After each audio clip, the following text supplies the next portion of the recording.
Sounds great. Hey, Varied Machine, how's it going tonight? How are you?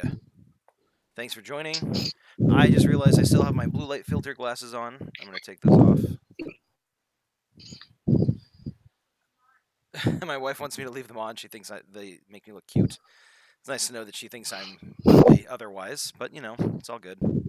Panic Roll, hey, how's it going, man? Thanks very much for joining. As always, gotta ask, what's for dinner tonight? Cashier says leave them on. Oh, Samson, your mic is kind of blowing up. I'm not sure what, like, if you've got like a fan going nearby or something. I do not, but Oh, let okay. me see if I can make some adjustments. Alrighty. A Philly cheesesteak sandwich. Oh, that sounds delicious. Just last week I found a place on DoorDash called Gaglioni's. And they are amazing. They do Philly cheesesteak sandwiches there too. Cheeky Ellie, they block more of your face. Nice. Real nice. Thanks so much for the support and kind words there, you big jerk face. Samson, it might be just a matter of like having the microphone a little bit further away from your mouth, because it might just be picking up you breathing. It's very possible. I am a heavy breather. Better? Yes. We're trying out a new setup here, so. Okay, nice. Are we going to see Samson? Not tonight. Samson has decided that whenever we do our remote streams, he would rather not be on camera. So you just have to deal with my ugly mug during these sessions. But we will be doing the kind of standard format a little bit more frequently, or not a little bit more frequently, but we'll kind of alternate back and forth. I'm not quite sure what the exact ratio will be, but we will have some where we're both in the room together and he's sketching with the camera overhead and everything like that. But whenever he's doing digital work, it's not necessary for him to be physically here with me. So we're going to do this setup through Discord where he's going to screen share what he's working on from his laptop, and you'll be able to watch it that way. So that's the plan. Very Darth Vader, yeah. Sorry, guys. I can't breathe in this thing. This is what 20 plus years of smoking does to you. Ouch. Truth bombs. Throwing truth bombs there. Varied Machine doing good. Be playing auto chess on mobile. That's awesome. I used to play a lot of digital chess against the computer, and then I just found other games that I would rather play. So, but it's good because playing chess against real people mostly just frustrates me, and I don't like people seeing me get like that. So, digital chess for me all the way. So we're starting off with a geek out, but before we do, I've got some stuff to talk about with Ravensdale Publishing a little bit. So the first thing is we just hit 76 followers, not subscribers. That would be amazing, but we hit 76 followers, which is equally fantastic. As some of you may know, we need to hit 50 followers to kind of reach one of the affiliate goals. We are affiliates now. We have been for about a month and a half, 2 months now. But getting more followers means that we get more people viewing and we get more people. And the Twitch algorithms mean that we actually show up higher in like searches when people are browsing the general categories of like just chatting or like art or whatever it is we happen to be streaming. So more followers is good all around. It also means that we are doing another giveaway because we hit a 25 follower goal every 25 followers. We are going to do one of our art giveaways. So we'll do a drawing for that at the end of the stream. So stick around for that. If you are following us, if you are subscribed to us, if you chat during this session, if you are subscribed to our YouTube channel, then all of those things will earn you an entry into the drawing so that you can hopefully win some cool art. So yeah, good luck in that. And thank you guys so much. Honestly. Yeah, seriously. There wouldn't be any point in streaming if it wasn't for all of you folks watching. So we appreciate the support. kind of on that note, well, let's actually do a status check on some art that we're going to be sending out. Samson, you were working on the painting for Senua's Sacrifice. How's that coming along? Completely done. Oh, sweet. All right. You So, go. ready to hand off to the lucky winner, I hope? Yes, absolutely. Perfect. We'll get that organized. And so then we also have the original sketch that's going out to a winner, as one of the drawing winners as well. That's ready to go as well.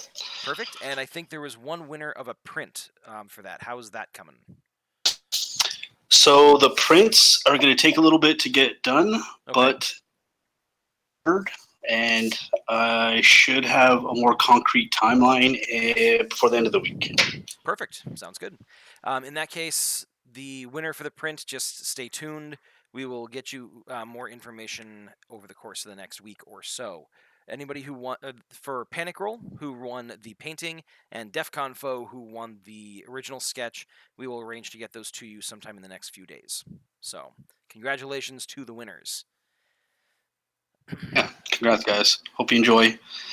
Another thing, we did a drawing when we were at WonderCon for folks who came and played the game. They fill out little raffle tickets. We did a raffle at the end, and we did 3 drawings to get pieces of art from the game, and we still have those.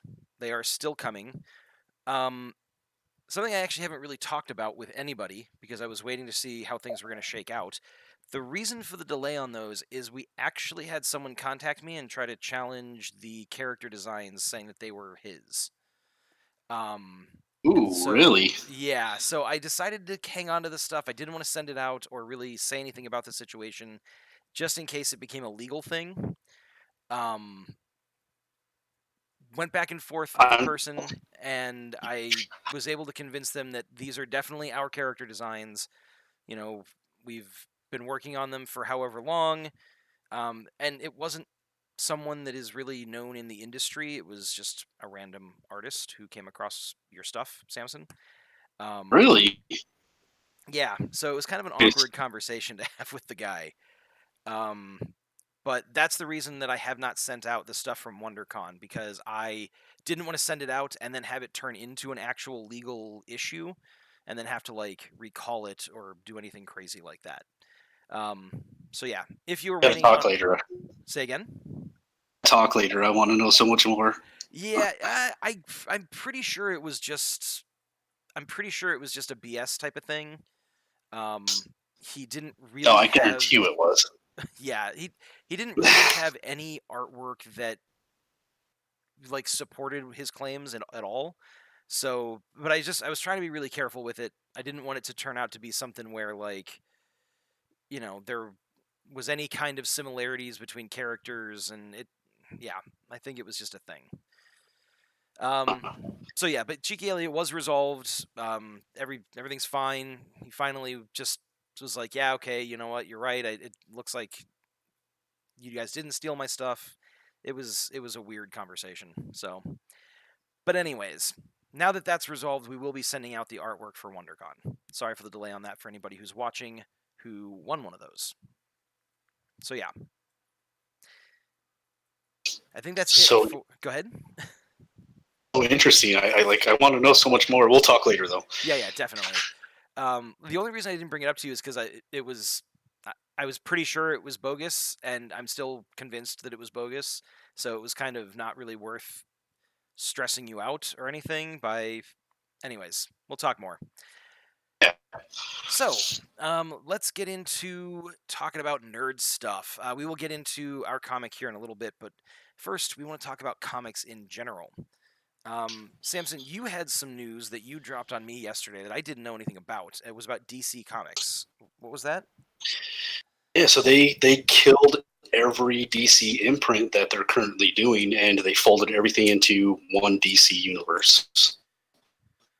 So, for those not in the know, imprints are basically like offshoot or subsidiary publishing publishing houses through larger publishers. So, like DC had, I think, Vertigo. Who else did they have, Samson? Um, so there's a couple that they opened up fairly recently that they killed. There was one called DC Black, which was kind of supposed to be like the adult, like Right, I guess like right. the equivalent of Marvel Knights. Then there was another one that was kind of like Young Reader affiliated. I can't remember the name of it. Yes, I think I saw some stuff for that. Yeah, but they folded everything. Everything's just DC now. There's no more Vertigo. There's no more any of that stuff. Now, So see, it'll be that's interesting. yeah, that's crazy to me because Vertigo was, I mean, it's a fairly big name in the comic book industry. So the fact Yeah, that I they're mean just, Sandman. yeah, huh, Well, the thing that's really interesting to me about it now is what we were talking about last week, where Rob Liefeld was hmm online tweeting about how DC was going to fold and they were going to be gone in 2 years. And I was kind of like, whatever. He doesn't know what the hell he's talking about. But now I'm kind of like, I don't right. know. Well, I had I don't know if that's a sign or. I had heard some rumors that I think Warner Brothers is the parent company for DC. I think they just own all of DC. Yeah. And I had heard rumors that Warner Brothers was actually looking at possibly just axing the entire print division of DC Comics and only focusing on TV shows and movies. That would be the biggest mistake they make, I think, I, personally. But yeah, I'm not even a huge DC fan, and that would still kill me a little bit inside. yeah. So hopefully that's not what happens. But I mean, a move like this, where you're taking, you know, did they axe the comics, like the titles associated with those publishing So some of them, yeah, but some of them, prints? no. So like the Sandman universe that they just launched off of Vertigo, like that's going to continue, but some of the other, like I guess maybe that weren't doing that well, those are going away. Man, I gotta say, like, I think this is true of DC and Marvel alike. They'll put out a book and it'll be relatively different than what they usually put out. And so as a result, there will be some, there'll be a growth period where people kind of have to discover it, figure out what kind of book it is, and people who are not into the standard like superhero genre or comic book genre stuff, they have to find it to be like, "Oh, this is really cool and it's different." And those two companies just do not give those titles a chance. They'll come out for like 2 months. They'll be like, it didn't top the charts, and they'll axe it and get rid of it entirely. And it's like, what the hell? Yeah, they don't give anything a chance to grow. It's really weird. Yeah. Cheeky Ellie says, talk nerdy to us. Nice. Fingers crossed this crisis will be averted. I don't like the idea of killing actual comics in favor of performative versions. Yeah, I agree with you. As much as I think DC does a pretty decent job with some of their TV shows, their movies are questionable. Um, I don't know. Like, I totally get the argument of, well, they've kind of gotten stale. Okay, fine. Change them. You control the universe, you control the characters. Do it in a way that is not just a broad stroke. Oh, we're going to make all these changes that are going to alter the fabric of this character forever. Like nobody, excuse my language, fuck that. Like stop with the earth-shattering crap. Just change the characters. Have Batman get old. Have Superman lose his powers and make it permanent. Have someone die and have someone else take their place. Like those things are okay to do in a narrative. In fact, I think they're necessary. So, I mean, I think if they're looking at these, their comics and their characters being less popular in the print medium, I think they need to actually change things up a little bit and stick to those guns. Personally, I don't know if anybody else agrees or not, but Yeah, I know. I agree with you. I think that's exactly what they need to do. They need to revitalize it, let new creators in, let new stories happen. It's like the stuff they're doing is kind of just rehashing right. the same stuff but different, and it's like you can only read a story so many times. Yeah, 100%. I agree with that. Ellie says people are in it for the money and not the art. It narrows the field of what heroes are. Yeah, okay, so I agree with the second part that it like only having certain stories you can tell with with your characters is limiting, especially from a writing perspective. I know that there was someone who was writing on Batman just recently, and he said something like, "Oh, I'm writing this storyline, and it's gonna shake up the character, for several, at least a couple of decades, if not like just how people view the character entirely." I think it's a little bit grandiose, probably some hyperbole in there, but I'm pretty sure he was pulled from the Batman title shortly after saying that, and it kind of makes me wonder like what he had planned and why he was pulled and things. Um, Yeah, but the statement that people are in it for the money and not the art is, I don't disagree with you. I just think it's a little bit it's a little bit of a tightrope because obviously people need to be able to pay their bills. They need to be able to enjoy life with the money that they get for their work. So I don't think that you have to sacrifice money in order to realize an artistic vision. But that shouldn't be a choice that the writers and the artists have to make. That should be a decision that the company makes and decides that they're okay with, because the company is the one that's footing the bill for producing the comics, and they're the ones making all the real profit. Um, Comics are however many $1 million a year industry. That money's not really going to the creators, like the writers and the artists. It's going to the executives that own the publishing companies. Um, so while I agree with you, I just think it's one of those statements that can really be used by a lot of very manipulative and exploitive, you know, executives and companies and stuff like that to be like, well, you shouldn't be in it for the money, you should be in it for the art. And then they try to convince new artists to, live on poverty wages in order to write content that's making them millions of dollars. So, being super okay. controlling about it. That's the crazy part.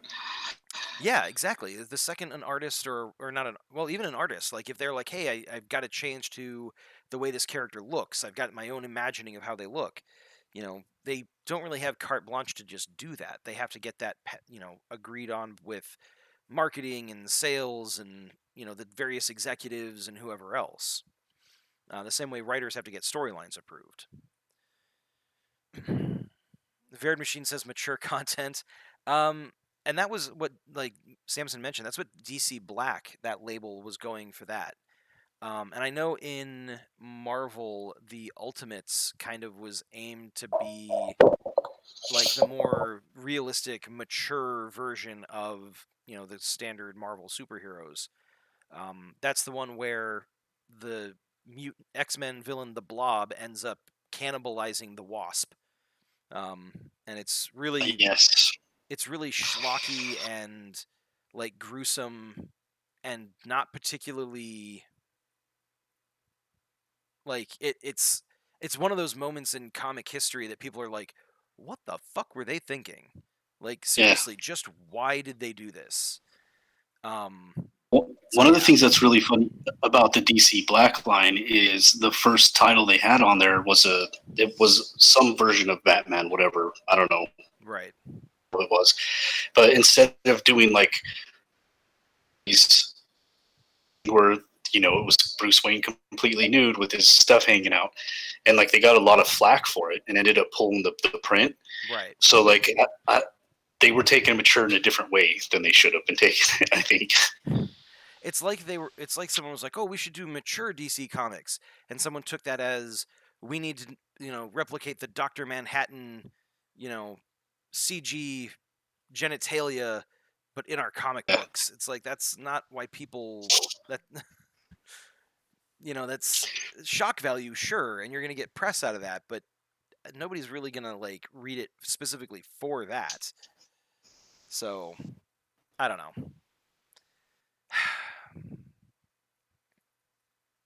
Yeah. Thomas. So what other nerdy stuff was going on?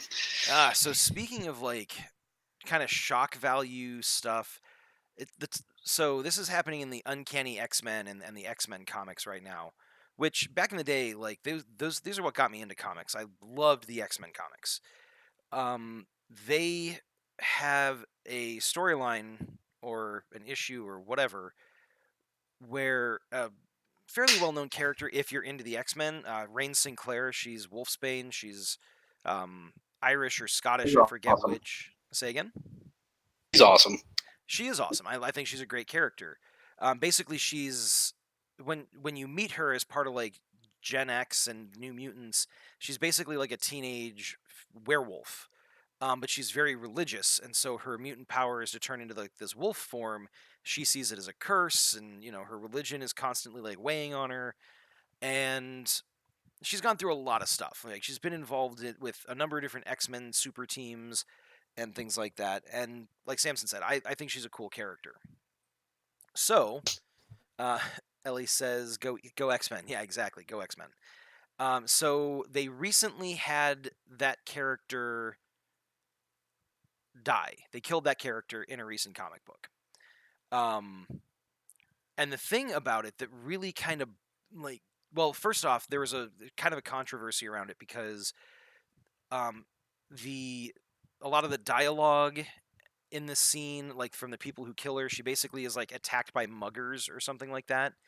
Um, it's very kind of reminiscent of transphobia and stuff like that, like similar attacks that have happened on trans people, you know, the world over, where they are kind of like trying to get her attention, trying to kind of come onto her or something like that, and then she makes a comment that she's a mutant, and they turn around and they're like, "Oh, you're trying to trick us into whatever, sleeping with you or whatever the case may be." I haven't read the thing exactly, so I don't know exactly what the dialogue is, but so it basically kind of has very reminiscent dialogue and just overall atmosphere of those kinds of violent crimes, like hate crimes. So that got people up in arms to begin with. They were like, "What the hell is this?" Like, especially because they do end up beating her to death. They kill her. And the other thing about that is like, she can turn into a freaking super strong werewolf. Like, literally in another issue, like of the comics that is running concurrently with this storyline, she's fighting Sabretooth, who gives Wolverine a run for his money. Like, this is not some defenseless, helpless damsel in distress character, and she doesn't really defend herself, and she gets killed as a result. And I'm just like, who the fuck thought this was a good thing to write? You know? Yeah, I don't know. I do permanent deaths and stuff in comics, but I Yeah. will say this: every time they kill a character, I'm always like, "What the hell are they doing?" Because it's always so stupid. There's Yeah. no, I don't know. That's weird. I didn't know that they killed her off. I'm kind of irritated about that, to be honest with you. Right? The second I saw that headline and I read what was going on, I was like, you got to be kidding me. Because it's again, it's the shock value. It's, let's kill this character off, and that's going to get people to like read it, and people are going to be like, "Oh my god, they killed off who?" And they're going to pick up the issue and they're going to read the storyline. And no, actually these days most of them aren't. They're going to hear that you killed the character off in a stupid way before they hear, "Oh, the character died," and pick up the issue and read it. And once they hear that you killed them Right. off in a stupid way, they're not going to pick up the issue anymore. So it's kind of pointless. Um, hey, Sourflower, how's it going? Thank you for joining us. Welcome. Um, uh, the character Rain Sinclair, aka Wolfsbane, in the X-Men comics, was recently killed off by Marvel, in a very not particularly well-written way. So that's what we're kind of griping about at the moment. Um, but I have to agree with you, Samson. I think every major character death that has ever been advertised in comic books has been done badly. Ted Cord, aka Blue Beetle, his death was actually really well written. And Colossus, when he killed himself to cure the legacy virus back in like 98 ish. Um, Right. those are the only two I can think of off the top of my head that were really good and poignant and well written. Death of Superman, it's okay. It's a little bit old at this point, but it's well done. I wish they would have left him dead for a little while longer, though. I think it would have had Yeah. more impact. Well, and that's the thing is you get them basically going, "Oh, we killed off one of our major characters," and you're like, "Yeah, they'll be back. It was a clone, or it was a scroll, or it was an illusion, or it was an alternate timeline, or it was a dream, or whatever." Like they always bring the major characters back. Um, But with Rain Sinclair, I don't know. With Wolfsbane, I don't know what's going to happen. I think she was fairly popular, but she might have just hit that sweet point where she was popular enough that they thought it would make a splash, but not popular enough to bring her back. So we'll see what happens. Yeah, I don't Shadowland know. It's a art. weird decision. Oh yeah, Jason Todd. That's a good callback. That's a really good comic book death. It's a little bit much in the way of like graphic violence and stuff like that, especially for the time period when it was published. But it was still, it's a really good one. That one had a pretty solid impact. Yeah, for sure. But Shadowland, thanks very much for joining. Nice to see you tonight. How are you? Many new people. Yeah, so everybody, Shadowland art. She, Shadowland. I'm not gonna assume anything there. Shadowland is a streamer as well. Streams art on Twitch, so check out their channel. And Sourflower is also an artist on Twitch. I just found her channel today, and she does some awesome stuff. We're actually looking at working with her, hopefully, maybe, possibly, fingers crossed, on some collaboration things going forward. So we'll see how that goes. Nice. Ellie, Revenge. Oh God, that's a deep cut right there. So for those of you who don't know X-Men lore, you've got Psylocke, right? Everyone's favorite, like scantily clad ninja lady with psychic swords, knives, whatever the hell she does. So she is Betsy Braddock. Revenge was her. I think was that her original body, and then she got So yeah, switched with a ninja. So that's why Betsy Braddock is like Japanese, aka Psylocke in the comics, and then the lady that she switched minds with got switched over to her original body. She became Revenge. She's had similar powers, but then the legacy virus ended up killing her off. So, yeah, deep cut, seriously old stuff right there, but a good storyline actually. I actually really liked the legacy virus storyline overall.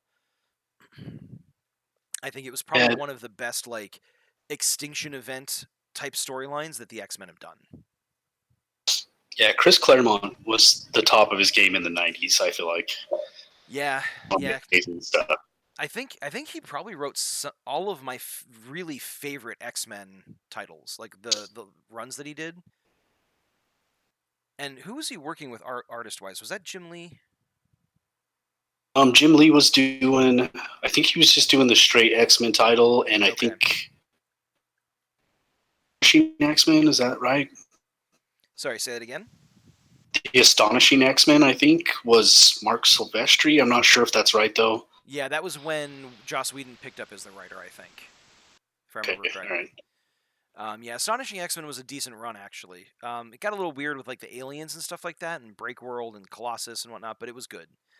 But yeah, I really liked Chris Claremont's run on the X-Men titles, and whoever the artist was at the time. It just like that's kind of my go-to comic book art style. It's like one of my favorites. So Yeah, I'm pretty sure it was Silvestri with him. So okay, yeah, I mean he's a good one too. Like his art style is awesome. So. Uh, but anyways, yeah, that's some comic book news. Just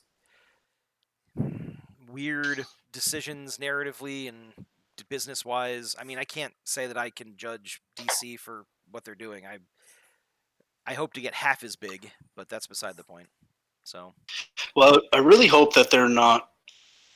I really hope that's not the case. same.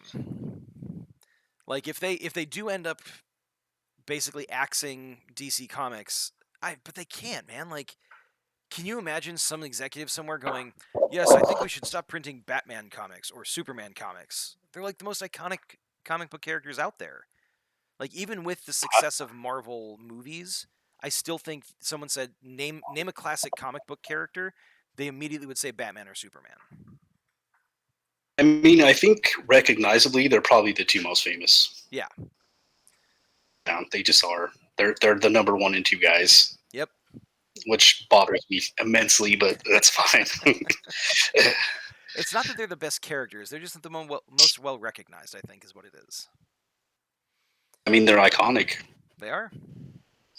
They're icons for a reason. So Is there anything else comic book wise? Oh, so we had talked a couple weeks ago about doing, like, actually reviewing some comics, Samson and I. We haven't gotten around to that yet, but we will probably starting next week, because we want something to geek out about, and we're not going to do too much on the writing comics starting next week, just because we want Samson to be able to catch up from an art perspective. Um, but for anybody who was like, "Wait, whatever happened to that?" It's coming. Don't worry. But is there anything else you wanted to talk about comic book wise, Samson? I'm trying to think. I thought there was something else we mentioned, but I do not remember. Or taking notes. Well, I know we were going to talk I about... do know. Oh, good. I think I was leading into right what you were going to say. So I think we talked about maybe discussing Stranger Things and Spider-Man, or did we want to save that for next week? Since they we come out probably next should. week. Okay. All right. In that case, we might not really have much else to geek out about, unless somebody has something they want to throw out there, and we can talk about that. Please feel free to jump in. Verid Machine says it's sad, but the only comic ever owned read was Green Hornet. Premiere of the first female symbiote in Venom and Starboy. I actually never read any Green Hornet stuff. I'm only familiar with the character, like, at very high level. Samson, I don't know if you ever read any of those. I've seen a couple. I don't think I own any, but I don't think it's sad at all that you only own 3 or 1 or however many. That's awesome. That's a start. Yeah. I applaud you for taking the first step. Go buy more. Or save your money, wait till ours come out, then buy our. No, sorry, never mind. Just ignore I said that. Or forget I said that. Premiere of the first female symbiote in Venom. Oh, that's cool. Who was that? Was it a known character? I don't think it was a known ego person. I think it was somebody fairly new, but I think the symbiote was named Scream. I'm not positive though. Scream? Okay, interesting. Yeah, Venom was one of those interesting character concepts that I feel got the 90s, like, gritty, violent anti-hero treatment. So I think he's one of those characters really interesting in concept, maybe not so much in his various executions. I agree with that. Especially when they came out with Carnage, and that's what I mean about like the ultra violent anti-hero 90s treatment. They were like, "Oh, let's take Venom but make him even more violent with like more blades and killing people and murder," and it's just like, meh. I was never really into that. Cheeky Ellie says, "You love what you love, and there's no reward for owning more or less." Yeah, I can agree with that. Like, I know you get those people out there who are like, "Well, if you don't own an arbitrary number of comic books that is approximately equal to what the number that I own, then you couldn't possibly be a true comic book fan." It's like, please go choke yourself on your comic books. You are an insufferable jerk. If you like a few comic books, cool. You're allowed to like a few comic books. If you like all the comic books, great. I don't know how you have the time for that, but go for it. It's just, I don't know. Some people can just be jerks. They want to gatekeep everything. Casher, and now with 50% more unnecessary violence. Yeah, exactly. I feel like that's a line from Deadpool. It might be. It probably is. Probably. So yeah. I don't know. If you like 5 comic books, cool. There's nothing wrong with that. My mom, when I was growing up, I always thought my mom was kind of... I knew she was a nerd, but I was a nerd too, so it was cool. But I always thought she was just like into sci-fi, like Star Wars, Star Trek, and some Dungeons and Dragons.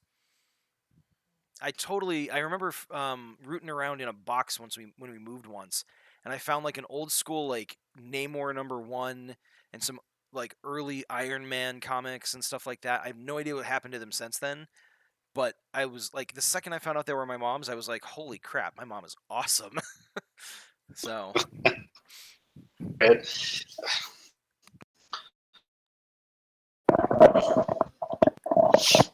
Oh, Samson says it is not. So it is not. It is not a Deadpool line apparently. And if anybody here would know, it's Panic Roll. I think Deadpool is Panic Roll's spirit animal. So. It's a fun spirit animal. Right? He says it sounds like Deadpool though. Yeah, that's fair. Yeah, Sourflower. My mom was cool. I was okay with admitting that even in school.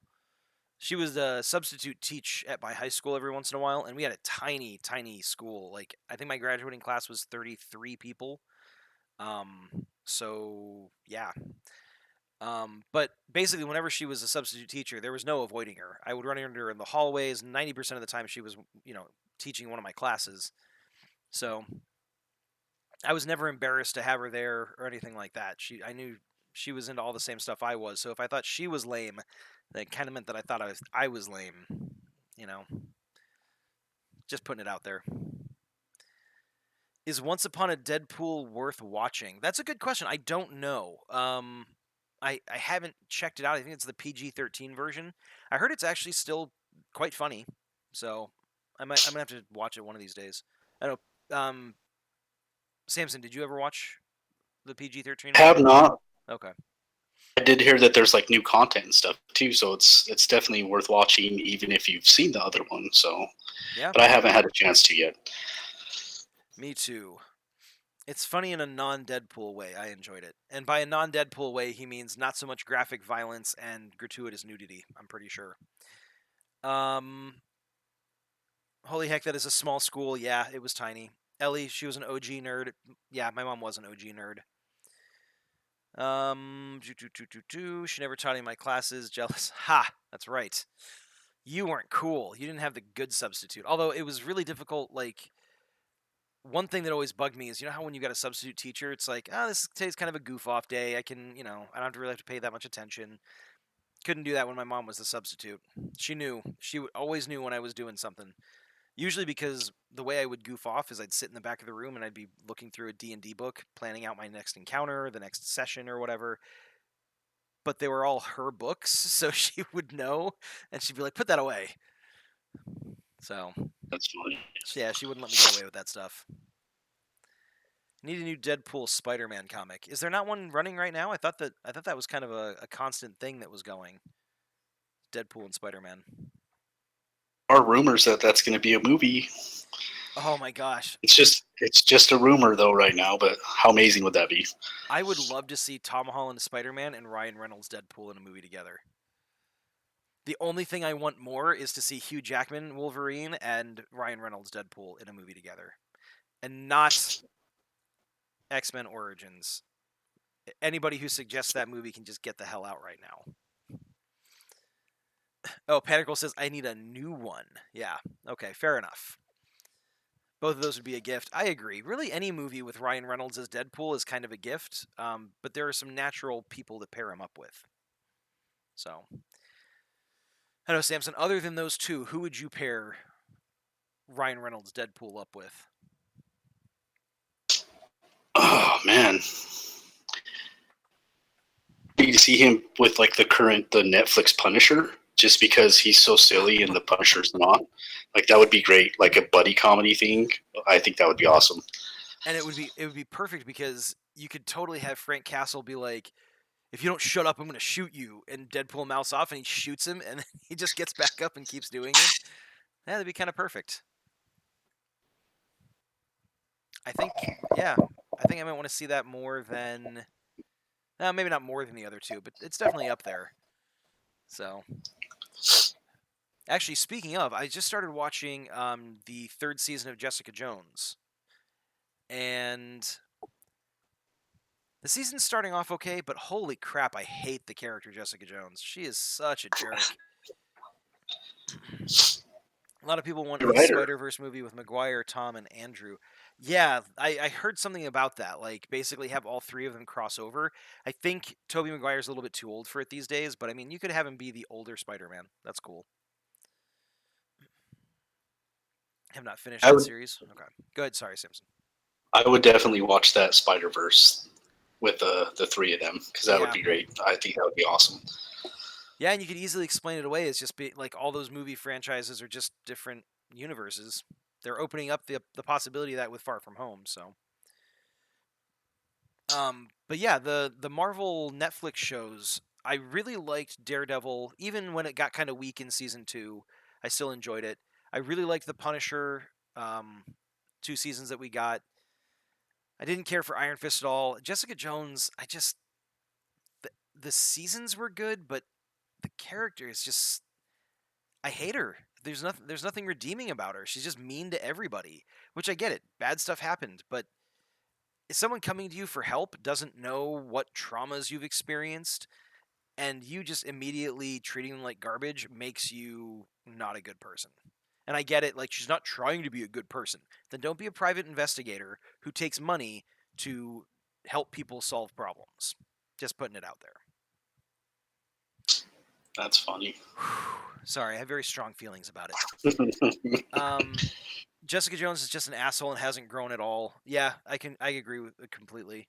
Did you guys see Into the Spider-Verse? I think it was the movie of the year and topped all Spider-Mans. Not Yeah, so I can agree with that. I think it's actually coming to Netflix this Wednesday, if I remember correctly. So I'm gonna watch it like 7 times. My wife is she's gonna murder me by the time I'm done. But it was actually great. I thought it was one of the best comic book movies that's been done. They did a great job of like taking the concept of multiple realities and making it pretty straightforward, weaving it into the narrative. It was interesting to see a different Spider-Man backstory. So I thought it was great. I don't know if it's my favorite though. I really like the Homecoming Sony version, but Mm-hmm. that's mostly because I think Michael Keaton. Like I don't know. There's just something about him ever since like when he played Mm-hmm. Batman. Yeah, Fought for the guy. So and he was a great Vulture, I agree. and I I really think love the way they played off each other. yeah, they did a great job. Like kind of the veteran actor as the villain, the newer guy as the hero. I thought it was really good. So for me, it's definitely Spider Verse, then Homecoming, like first and second place for me. Spider Pig was the shit. Spider Pig was, he was weird. He was funny, but it definitely was a different tone. So, yeah, I think it was non-Marvel. Green Arrow and Flash were really good the first 3 seasons. So I actually got more into Green Arrow after the first couple seasons when they kind of got away from the soap opera like ridiculous drama stuff and got more into like the comic booky stuff. Flash started off really good, and then it started to get more into the soap opera over the top stuff, and that's when it kind of lost me. So, Sam, they both just really nailed it. Yeah, I can agree with that. I can't stand the actor that cast for Frank Castle. All he does is grunt and yell. He plays the same exact character in every role. Well, I mean, I'm not going to disagree with you, but I do think that he was perfect for Frank Castle, kind of because of that. And I know he's got a history of actual like legit violence in various capacities. So I think he has a better understanding of that character than a lot of people who don't have that kind of background. So while I can't really speak to what I think of him in other roles, I do like him as Frank Castle. Hey, Hero Ferret, how's it going? Welcome. Thanks for joining us. Everybody, Hero Ferret is also another streamer. He does art on his channel, so feel free to check him out and give him a follow if you're interested. Got to grow that community, get everybody some followers and whatnot, so that we can be legion and take over the world. I mean, sorry, that kind of slipped out. He played him well. I just don't care for him. That's fair. I mean, I feel that way about some characters. I like Denzel Washington. Not a fan. He plays the same character in every movie. So, I get it. Totally on board with you. All right. So, shall we do a little bit of comic writing? I think we've geeked out for a substantial block of time. Sounds good. Pretty scuffed. All right, fair enough.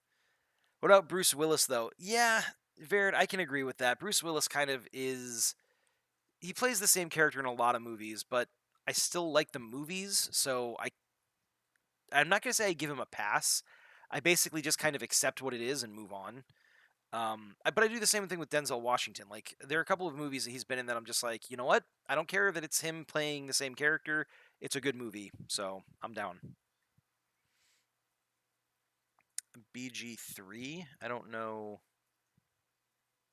Oh, Baldur's Gate 3, that's right. Panic Roll had suggested we talk about this. Uh, I think you've got more opinion on this than I do, Samson, so take it away. so I don't have a clear picture of exactly what it is. I've only seen trailers and did a little bit of research, not a whole lot.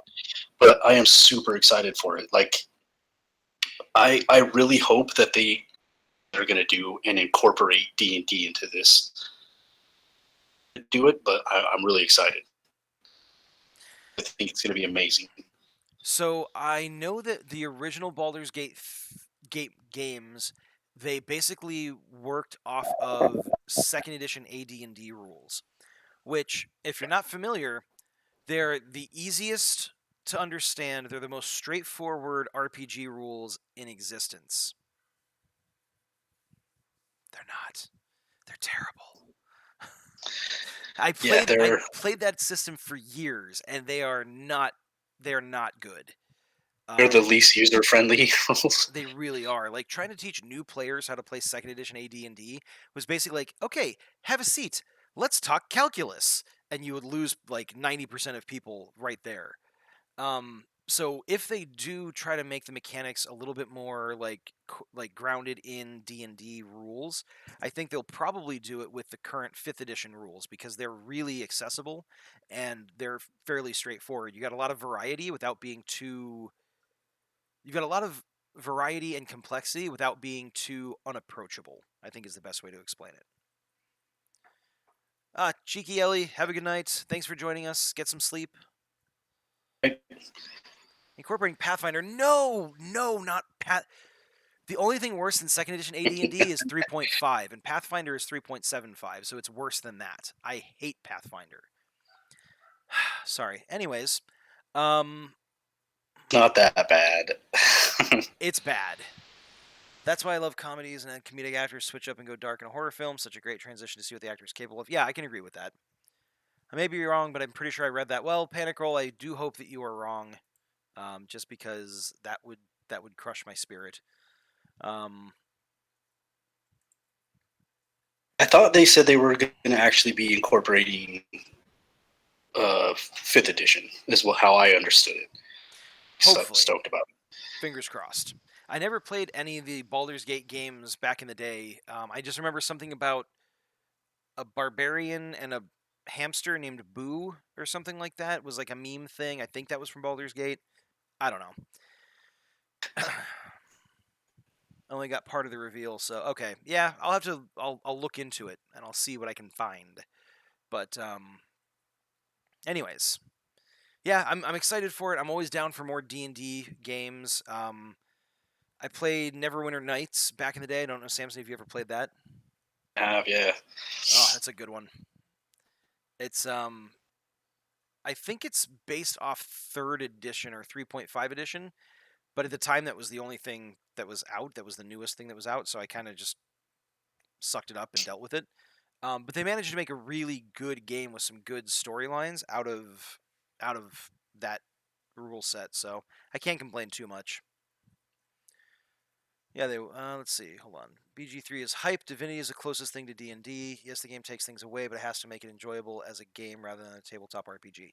Yeah, I can agree with that. Like, you don't want to convert it directly over, because then it doesn't work very well, especially in a single player type of environment. They will probably the classes and lore mainly. I can't see them doing rule conversion. I can see that. Divinity Original Sin, I think Sarah and I played that a little bit. We tried to co-op it, and I don't know why we stopped. I think it was just one of those games that we could tell it was going to be really, really big and take up a lot of time, and we kind of just were like, I don't think I have the level of investment to do that. So, I don't know, Samson, did you ever play Divinity or? I didn't. Okay. But I was just thinking when you said that, and you guys were like saying, you really want it. That's like probably one of my proudest moments. Like as an adult, is when I realized that I can't invest something like time wise into something. I don't know. It's just a little side thing, but like seriously, that's adulting right there. That's awesome. Yeah, I have a lot of those moments where I'm like, I really want to do that thing,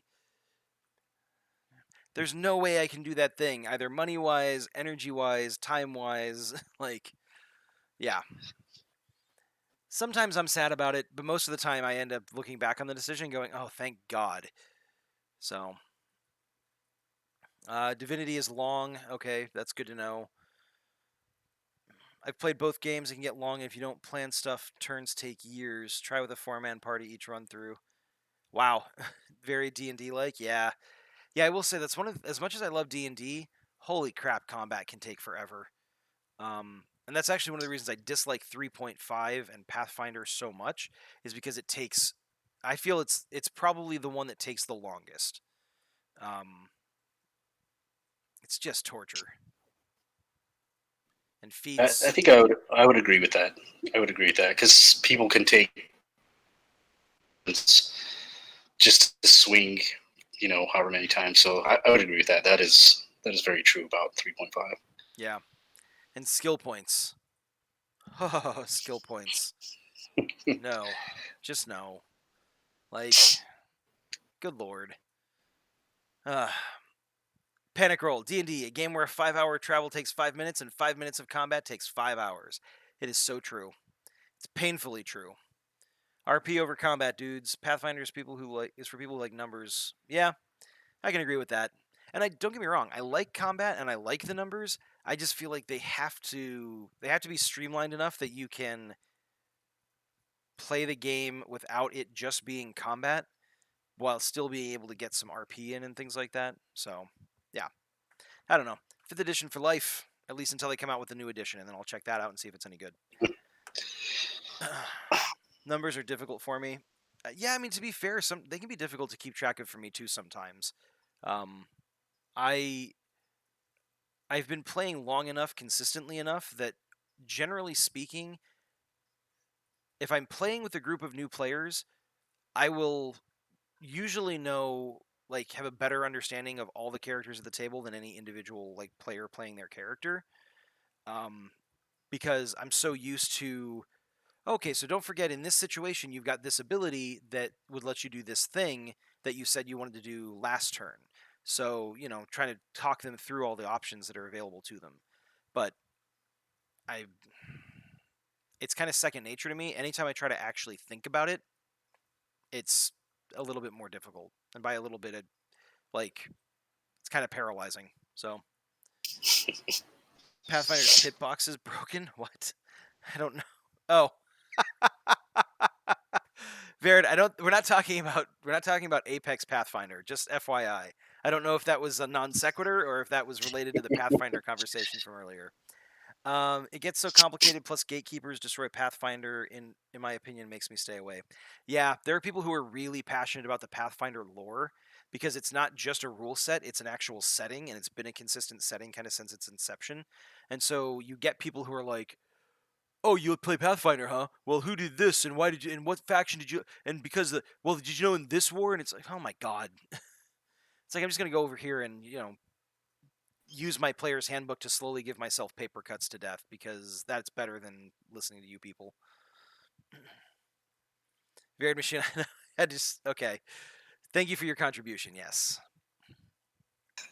I will agree though. His hitbox is broken. Speaking of, I actually kind of a non sequitur. I actually just invested in a new gaming desk because I'm actually sitting at my dining room table right now. It's not very ergonomic, with a new, really nice monitor and a chair. So I'm going to be streaming a little bit more frequently coming up in the near future. I'll be streaming some Apex. I'll be streaming some BattleTech. I've got plans, so keep an eye out for more of that to come up or come down the pipeline. Anyways, good for me. Yeah. Hero Ferret's hitbox is broken more, to be honest. Nice. Panic Roll, yes, BattleTech, giant robots in the far future fighting to the death. It's awesome. It's one of my favorite games. So I will play that. Stream auto chess. I don't know why I would, but maybe. Old ass game. Yeah, they converted the tabletop game into a video game recently, and it's pretty good. I did a role play campaign on stream last year They kind of crashed and burned because the mods I was using, they messed everything up. But I'm going to try to resurrect that concept going forward, and we'll see how that goes. So,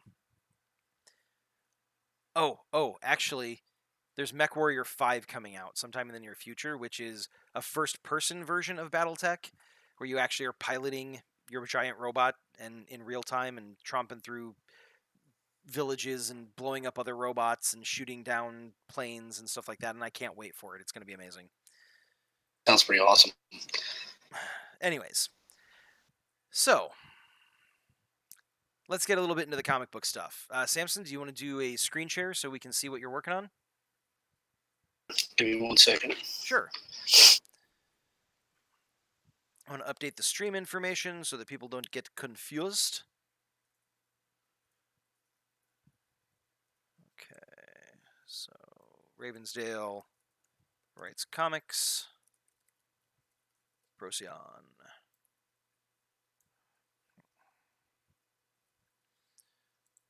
And we're going to change that to art. Leave the description as it is. Take this stuff off. Do digital art. And illustration. And comics. And writing. And drawing.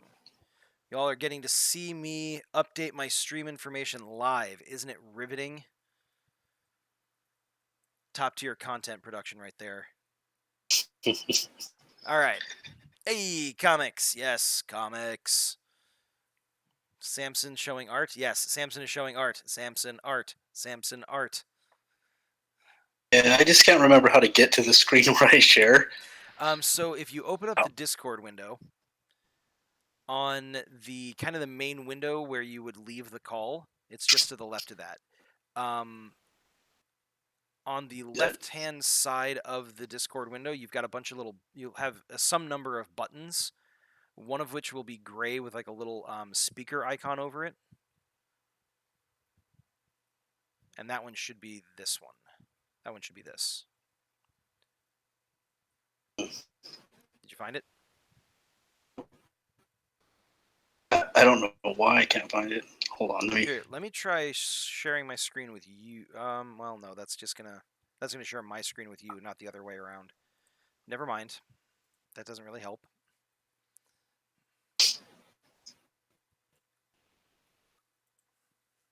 All right, guys. First time using Discord, so. Still working out all the kinks. So can you see my screen, Samson? Okay, I found it. Oh, you found it? Okay, cool. Here we go.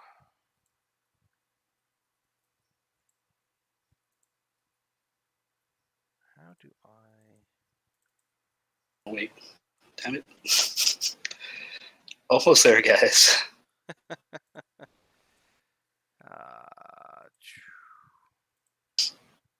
Oh, I have to wait till you screen share. That's right. Okay. God damn it! It keeps like hiding my right.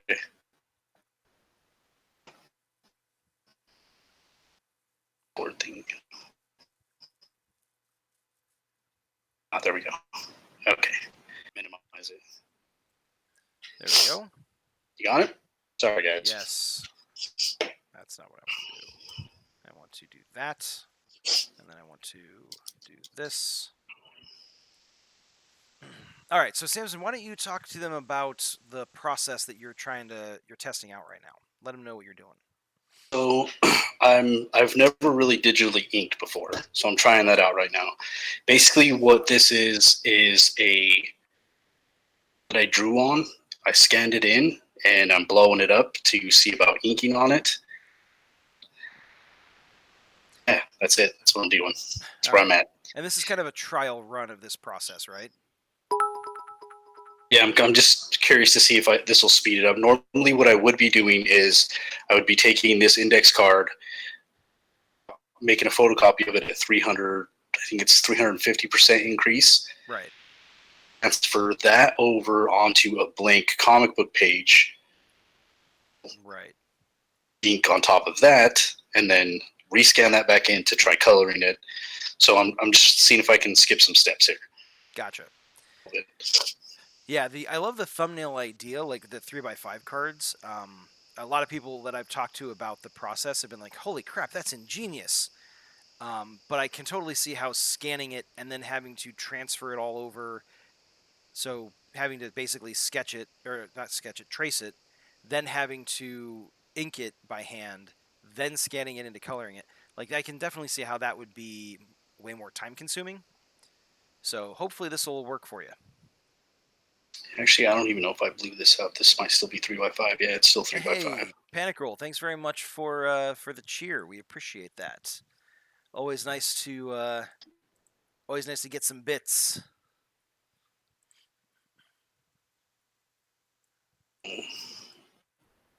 So let me know if I'm wrong about this, Samson, but the 3x5 cards basically are perfectly in scale with a normal comic book page, right? Now, so I got the artwork that's on there is the 3x5, and I just made an 11x17. Okay. I'm gonna scale it up. Oh wait, hold on a second. Now, see, this is something that am I am not envious of, is trying to do Photoshop live on stream, because it's a complex application, and granted, I don't know how to use it, but it seems to me like it's the kind of thing that would just be stressful. So It's not too bad. I mean, so far, anyways. Let's see how this works. I will say though, I like this scene. I'm gonna scroll to the page in the script that matches up with this scene.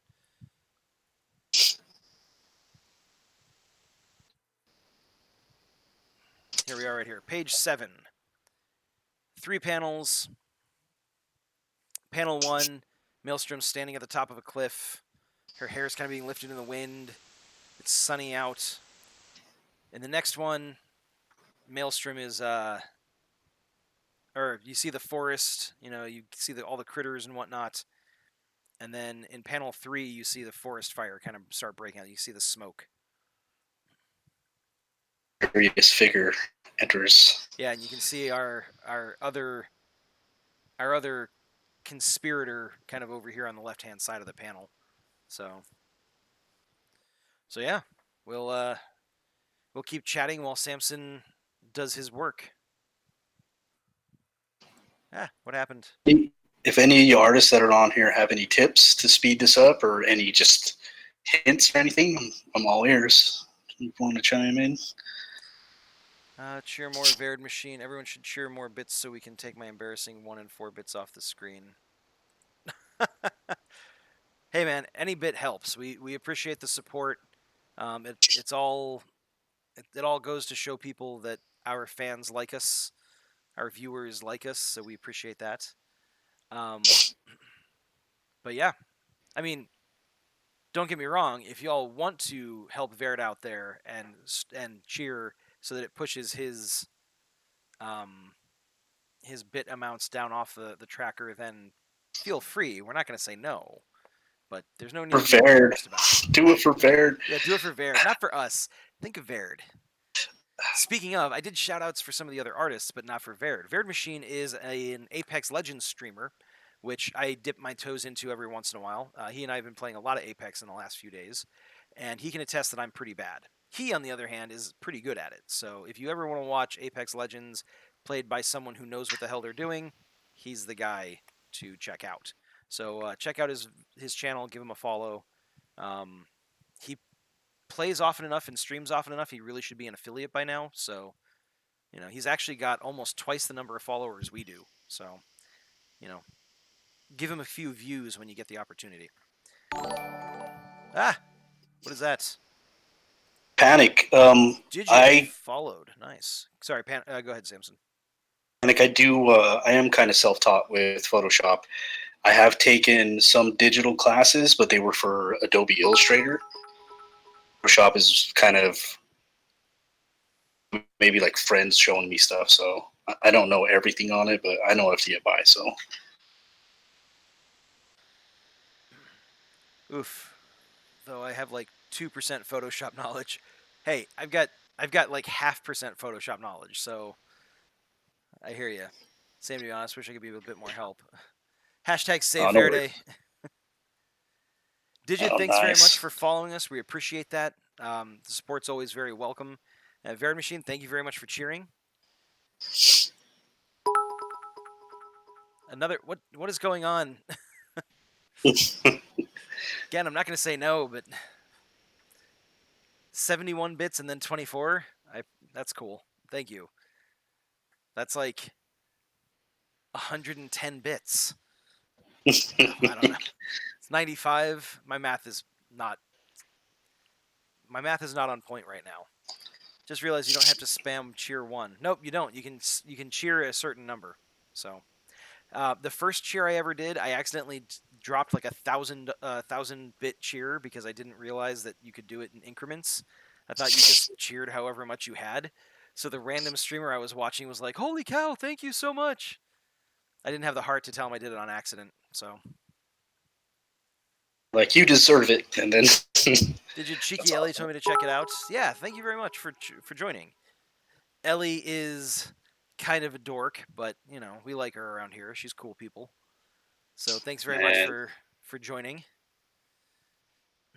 Be fearless comment and at you'll some make it. point. Sorry, go ahead. I feel like you're going to pay for that comment at some point in the future. Oh yeah, definitely, definitely. Out of bits for the time being. That's cool. Thank you very much for throwing them our way. So this is something that I did not know. Actually, two things I did not know about Twitch until today. One is that apparently you can farm for bits by watching ads, which I didn't know. No idea. I've been watching Twitch for like a year and a half to 2 years now. No clue. Samson, did you know that? I've enough with Twitch to know. Honestly, I'm gonna throw myself out here on a ledge, but I'm not even sure what the hell bits are. To be honest with you, I just know they're good. I think a bit is like 1 cent. So it's literally people throwing change at you, which can definitely add up. So I'm not gonna complain about it. Let's see. I'm out a bit. Cheer battle begin. Same here. Panic roll. Just wait till next week though. Okay.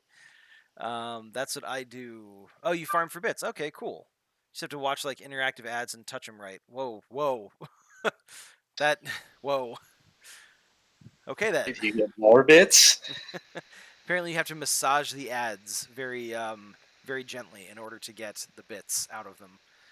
Or I guess you could do the pinata treatment and just whack them until they explode with bits. I don't know. this is yeah. Yeah, don't listen to me. I have no idea what I'm talking about. The other thing I just learned you can do, and I actually learned this from Sour Flower and Hero Ferret, is you can do a multi-stream. Um, woo! Kashra resub with Twitch Prime. Thank you very much. A 3-month supporter. You gotta love that. We appreciate the support. Kashra lurking in the background there, just watching silently like a bat-shaped guardian that is legally distinct from Batman. Anyways, yeah, apparently you can do a multi-stream where you can basically it's a like a page where you've got two different streamers going at the same time. And so you've got like one of their videos is up top and the other video is on the bottom. So you can watch them going at the same time. And Sour Flower and Hero Ferret were actually streaming, like they were talking to each other while they were streaming. So you could have the sound on either one and you would hear what they were saying. It's a really cool setup, actually. I'm going to have to look into that. Familiar with this. Spend some time on it. We're the cool kids. It's what was about before squad streaming for partners. Oh, that's cool. I didn't know partners could squad stream. So touching the ads pays us. Isn't that a bit backwards? So Digit, I think the way it works is because the more views the ad gets, the more revenue Twitch generates from the people who pay, or for the people who have the ads going.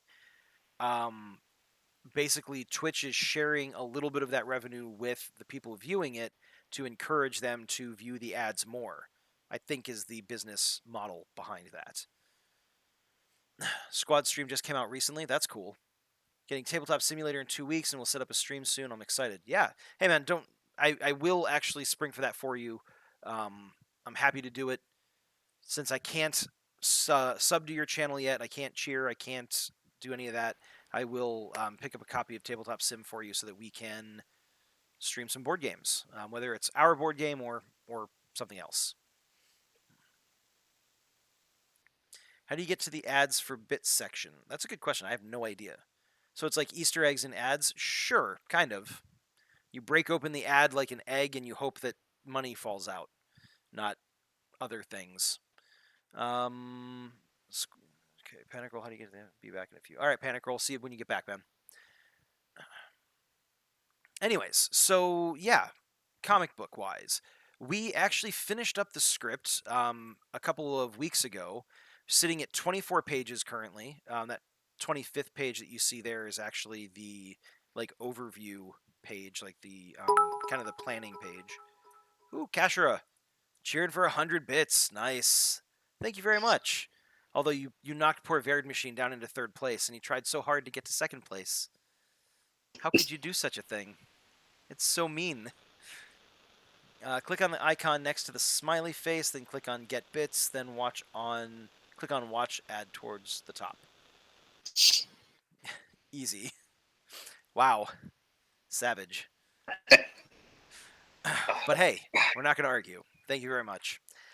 Actually, I have seen some streams where people get into like bid war, like cheering wars, so that so that they end up in first place, and so someone will cheer like 250 bits, and then someone cheers 255, and someone else, then they turn around and they just incrementally increase to try to get to the top.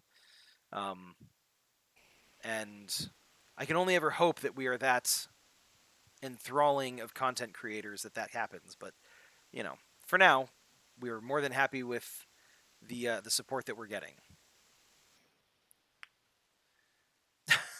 Verd says, "You have won the battle, but the war is not yet over." Kashira, nice. I forget I have bits. Yeah, we all forget we have bits. Is that a? Let's just forget I said that and move on. So yeah, the comic book. We're up to 24 pages, and that kind of tells the full story of our character Procyon, who is a fairly young hero. He gets his powers from a comet that passes overhead once a year, and he basically absorbs a finite amount of this radiation that this comet gives off, and that gives him the ability to manifest superpowers. As he uses his superpowers, that energy level drains to the point where he's basically a normal person again. So we basically created this character with the idea of him having to make a choice between, do I go all out and stop this crisis right now, no problem, but then have nothing left for the next crisis that comes up. Basically kind of like sort of Superman level power, but he's got a very specific amount of that power that he can harness. To kind of make it make sense why he's hanging out in a team with other heroes. Because that's what we're building up towards. So Procyon, we went with the name there because it is the name of a celestial, like a stellar phenomenon body. I've forgotten. I looked it up and it was really good, and then I forgot because I didn't write it down. Don't judge me. That was like a month ago. Hey, let's look it up now. What is Procyon? A binary star system in Canis Minor, the Lesser Dog, which is a constellation in the northern hemisphere. It is among the 10 brightest stars from Earth's sky. The system is made up of Procyon A, a main sequence star, and Procyon B, a much smaller white dwarf. And I'm just going to say, the fact that it's a binary star system, we have to write that in, that he's got like a twin out there or another person who can do the same thing he can. But that's for much further down the road. So, you good with that, Samson? The evil twin? I've already started drawing him out in my head. But how are we going to make him evil? Because our Procyon already has the mustache. Well, no, we got rid of that. Oh, you're right. You're right, because this is young Procyon. Go. All right. There we go. classic villain giveaway. Yep, the facial hair. The Magnum PI mustache. Procyon's mom is a god. Yeah, actually, his mom is pretty cool too. She's a search and rescue pilot. Um, cracks knuckles. Bring it on, Varied Machine. Nice. Tiger and Bunny vibes with the time limit. I'm not familiar with that particular reference there, Hero Ferret, so please feel free to enlighten me. Limit in general attempts to crack knuckles. Arthritis kicks in. Ouch. Welcome back, Panic Roll. Looking great, Samson. Can you message me your streaming schedule? Oh, Varied Machine. Can you? Panic Roll asks if you can send your streaming schedule to him. Put it in the doc outline before you forget again. Don't really have a stream schedule right now. Yeah, I keep telling Varied Machine that he needs to have a set schedule because then people will know when they can come and find him streaming. But he's one of those typical millennials. He's like, I've got all this time on my hands. I play games whenever I want. I only hate because I'm jealous. The mic to play that game. That's what it is. You can't schedule that stuff out. For Apex? Be ready to go. You've got to live in the moment type thing. That's true. Yeah. Hold on a second. There we go. Casher made a good point. I should put it in the document so that I don't forget what that means going forward. So I just went ahead and did that real quick. Procyon's mom is a PJ. I'm impressed. Yeah, she's a parajumper. She actually is the one who pilots the helicopters. So don't really have you checked out Cooking Tree on YouTube yet? Defo have a schedule too. Yeah, schedules, man. You gotta have them when you stream. At least for me. You stay up way too late for Raven. We're bad influences. Yes, you are. But I will say I have a ton of fun when I play Apex with you guys. So thank you for letting me hang out and be one of the cool kids for a little while. I get to pretend like I'm 25 again. I will subscribe and check it out after this. Yes, cooking ASMR. Here we go. Ugh, it's weird. I've watched a few videos of this channel, and so the stuff they bake looks really good, but the sounds, like of people mixing like the cake batter and stuff like that, it's just a little bit icky. Ugh. And it's funny because I usually like those sounds in person, but listening to them on a video just weirds me out. YouTuber, I think it's called How to Make Things or something like that. Uh-huh. It's like it's obnoxious, just fair warning. But it'll basically start out with like how to make a cup of tea, and it'll look like a cup of tea, and then he'll just start smashing food into the ground, and it's just like So, and him smashing like eggshells and is it just destruction for the sake of destruction? pretty much. But it just reminds me of like what you were saying, like because it's all food sounds. Typically be ASR, right? So, or what is it? Whatever it's called. Yeah, ASMR. ASMR. I much prefer it over mouth sounds. Mouth sounds. Okay, I guess Sourflower agrees with that. Yeah, the whisper ones they weird me out too. I logged into a random stream on Twitch I think it was like a month ago at this point, and it was like, oh, this person, they do art or whatever. I'll check it out. And I didn't realize that at the end of the description for the channel or for the stream, it said ASMR. And so I logged in, and she's whispering really emphatically, like really close to her microphone, and I immediately was just like, I'm uncomfortable. And I closed the window. It was so weird. Look, identical to Raffy Taffy on YouTube, and he's one of my favorite ASMR artists. I'll have to check him out, Raffy Taffy. Signing off for tonight. Digid, thanks very much for tuning in and checking us out. We really appreciate it. We hope you'll join us again on a future stream. But get some sleep, get some rest. It's good for the health. So, yeah, have a good one. Ferret once made fun of the Whisper ones, and I just hung up on him on the spot. Have to stop before the end on the Cooking Tree ones as she eats the stuff at the end. Oh, yeah, no. The sound of listening to someone, or the idea of listening to someone chew into their microphone. No, thank you. Oh, so she eats it all at the end, and you have to listen to that. That's no, I'm not for that. I don't know that she eats it all, but she takes a couple of bites at the very least, and they're big bites, so they're not the kind of thing you can eat quietly. Let's see. So, I actually have to. I don't understand art. Sour flower. You're a monster. Nice. Hearing people chew is the worst. Yeah, actually, whenever I'm at work, sitting at my cubicle eating desk. What? Whenever I'm at work, sitting at my desk eating lunch. Wow.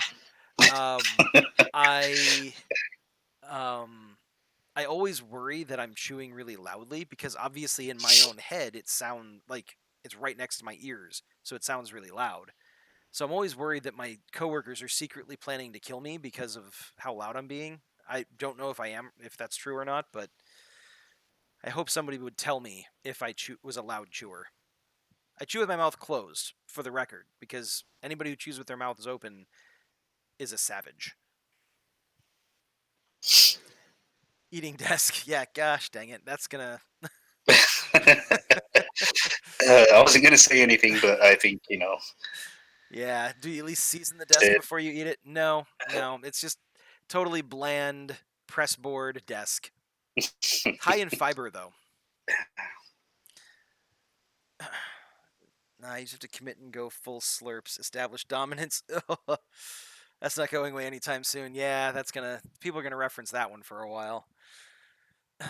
Eaten any good desks lately? Yeah, I know. Um, I will say one of the few instances where eating loudly is acceptable is ramen.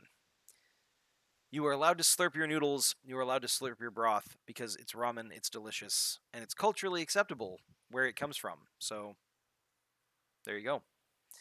If anybody asks, just tell them Ravensdale said you could do it. Sounds like the biscuits they used to eat during the Civil War. Oh yeah, that hardtack stuff. Ugh. I think I might rather eat the desk. Quite frankly, the jury's still I out. mean, I'd have to try them both side by side. what do you think happened to all the biscuits? That's true. They made them into desks. Yep. So this is your first time doing digital inking, Samson, and it looks like you're putting a lot of detail into some of the smaller stuff. Yeah, I mean, I'm really just trying to get used to this particular brush that I'm using. Okay. So I'm trying to vary like line weights and kind of going from thick to thin to thick type of Right. thing. So trees and foliage are really great for that. So that's Okay. really what I'm doing. Gotcha. But Yeah. I'm gonna definitely have to go back and change some of it up though. Okay. Yeah, I'm not complaining by any means. I'm just kind of curious as to the thought process behind. Wow, that actually looks really good, and the outline of a butt. We didn't mark this as adult content. What are you doing? Demonetized. Oh man, see, I ruin everything. No, I think it's That's one looking thing. really good. It's popping really well. I'm actually curious to the other artists that are on here. Do you guys start and finish an object, or do you bounce around? Because I can't do that. Like finish the hand thing. I'll like draw the hand and the eye, then I'll move to like the ear, and then I'll draw a rock. Like I'm just kind of curious. That's a good question. While people answer that, Sourflower says, "Do you have an Instagram where you can see your art?" He does. I will post a link to it right now.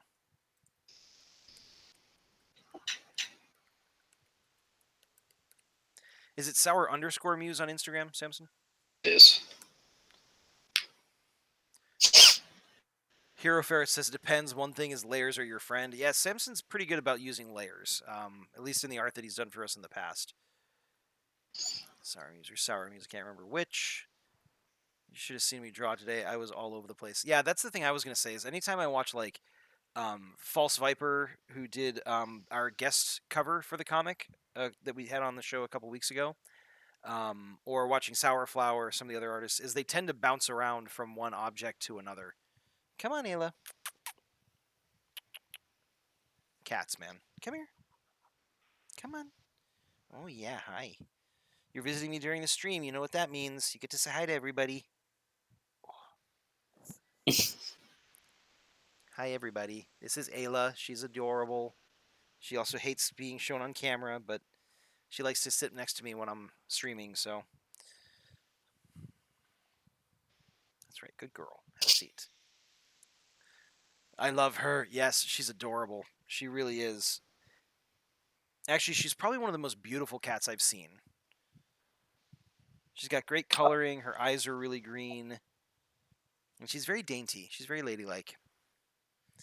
I'll second that. Her coat is amazing. Yeah, she's very soft.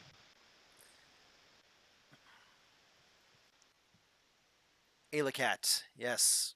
Panic Roll, I think you might have met Ayla Cat, if I remember correctly. Looking at art on another tab, here's Cat Kisses, immediately comes back. Yeah, we know what the internet really wants. Cat content 100% of the time. Don't tell the others. So Catwoman is a thing, but what about Catman? Actually, yes. Catman is a thing in Comic Books Fair Machine. He is... he wears a costume that's oddly reminiscent of Batman, but it's a different color scheme. Like, it's brown and kind of not quite yellow. It's more like a yellow-orange. And I think it's no cape. I think it's without the cape. But he was actually part of the Suicide Squad for a while. And he had basically the powers of a cat. I mean, he was super agile, super strong. He had like claws on his suit and stuff like that. So, yep, he totally a thing. Sometimes working on one object constantly can mess up my mind personally, or the mind. Ben is Catman. Fair Machine, does he own a publishing company? No, not that I'm aware of. Could be wrong though. Actually, Hero Fair, I can agree with you on that. I am one of those people that doesn't matter what I'm working on. I can focus on one thing really intently for like 15 minutes, and then I've got to do something else, even if it's just for like a minute, and totally change my focus, and then I can come back to what I was working on before. So it's taken me a while to find myself like 9 to 5 jobs where that didn't get me into trouble. But some companies are just really strict on, you have to work on this thing consistently from the time you get here till your first break. You can't look at your phone. You can't do anything else. It's like, that's not really realistic for the way my brain works. Even if he doesn't, he does now. Okay. God, I feel like doing art. But it's 4:30 a.m. Oh, that's right. I forgot you're in the UK. Is that right? That is Oh, pretty wow. late. Although Samson and I, we That's did. crazy. Oh, go ahead. Sorry. No, that's crazy. That's awesome that he's watching from there. Yeah, we really appreciate that. I think he should draw. I was just gonna say, Samson, I know you and I have done some late night like brainstorming on stuff, and sometimes that's when we do our best work. Yeah, absolutely. I think for me personally, I'm more of a night owl, so I actually do, as the night will go on, I'll actually start to pick up. I'll get faster, sharper. I feel like I do anyways. I don't know if I'm just imagining that, but Well, but I mean, honestly, let me know if this is the same with art. But I know for me, for writing, 90% of the difficulty is actually just getting your ideas out there. And so when I get that second wind in the middle of the night, I can write pages of, it doesn't have to be like cohesive, like narrative style writing. It can just be, concepts, character names, character relationships, and I can put a lot of that kind of framework, that foundational stuff down, because my yeah, brain is just loose. yeah, I think it's the same way for art. Like you start kind of, I don't know if you're more focused or what it is, but yeah, for me, I can definitely start. Like I start working faster. I feel like I'm like I don't even have to so much like think about stuff. It's more just kind of like on autopilot type of thing. But it's usually better work, in my opinion. Right. Hero Ferret says, "Oh God, we're bad influences." Panic Roll, I support bad decisions. Panic Roll he doesn't just support bad decisions. Panic Roll's entire industry is bad decisions. So, for me, my webcomic stuff mainly came from sleep deprivation and art too. I get the feeling that's not uncommon. We're all cut from the same cloth. I think if you feel like doing art, you should. You never know when you'll get the influence and the inspiration again. Yeah, I can hear that. Starting is the worst part. 100% agree. Where are you located, Hero Ferret? Our viewers would like to know. I would like a street address, please. Don't actually do that. I'm kidding. I did a lot of freehand Looney Tunes back in the day. I definitely want to get back into dabbling with art again. Oh man, I could never freehand anything. Like I always had to have some kind of a reference and stuff like that. Hero Ferret, I'd love to chat about my hero stuff I'm working on at some point. Seems like it would be refreshing. Yeah, man, feel free to, toss out like what the character concept is. Let us know what genre you're writing. Like is it an action comic? Is it a superhero comic? Is it a, crime comic, whatever. Um, Feel free to throw ideas out there. We promise we won't steal them. I can't promise other viewers won't steal them, but I can promise we won't. Casher, not only is he the spokesman, he's a client too. Yeah. Panic Roll makes a lot of bad decisions. UK based straight from the end of London, bruv. Oh, bruv. Oh, yeah, there you go. Are we doing an issue on Procyon's mom? Panic Roll says, I'll steal it. Panic Roll, no. You're not supposed to say you're going to steal his ideas. That's going to prevent him from sharing. Stealing is fine. They won't do it as good as me. I guess that's true, yeah. Most important thing for influencers is to be able to share their ideas. Yeah, I guess that's true. I mean, you want to get your ideas out there. That's how people get invested. Panic Roll, we are going to do an issue on where she's going to play a more prominent role. So it won't specifically be about her, but she is going to be one of the two main characters in that. We actually have another hero that is he is a former parajumper. Prior to that, he was an army soldier who was rescued by a parajumper, and so he kind of like changed career tracks to go do that. But then he gets wounded, he gets cybernetic implants, becomes a superhero, and he's going to work directly with Procyon's mom. So Colonel Rockwell is her name. So that's the plan with that. I want an issue on her. I don't know that will happen guaranteed. It might. It might actually happen as part of one of our larger volumes, like where we do like between 6 and 8 issues on a particular character. We might dedicate like one issue in that volume to her, like have her out doing something that kind of ties into the storyline. But we'll see. To be honest, there's a lot to tell. Be better for a call or something. Oh, fair enough. You know what, Hero Ferret, if you wanted to, we could always have you on stream sometime like next week or something like that, where you could talk through your hero ideas. We can discuss your comic while Samson kind of catches up on some of the art. Let me know if you're interested. Oh, but then again, that's going to be late for you. I don't know if that's the best thing. We'll talk. We'll figure it out.